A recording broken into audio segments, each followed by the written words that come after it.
خانم پاشو وسیله ها رو جمع کن، 3 روز تعطیله. میخوام یه شمال لاکچری ببرمتون با ویلا و مایه و اکبر جوجه.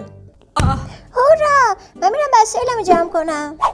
مامان میگم نمیشه من نیام بمونم از خونه مراقبت کنم که دزد نیاد؟ نه خیر نمیشه، من نمیذارم تو این خونه تنها بمونی. اینا رو من میبرم، بقیه وسیله رو شما بیاری. ویلا و ژیلا. ویلا. آقا ببخشید ویلا شبی چنده؟ داشت یه ویلا دارم، یه شب نوید محمدزاده رزرو کرد و 1 تومن. 1 تومن؟ صبر کن ارزون ترم دارم. اکبر عبدی یه شب توش خوابیده بود، 500 تومن. نه بابا چه خبره؟ ای بابا.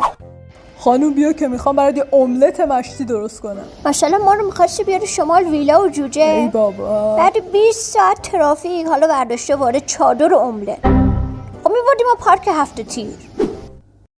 من دیگه با شما مسافرت نمیام، بیچارم کردید شما. این همه زحمت بکش، هزینه کن، ببرشون مسافرت، تش اینجوری جواب تو بدن. آخ سرم، من امشب خونه خواهرت نمیام. وای وای وای سرم.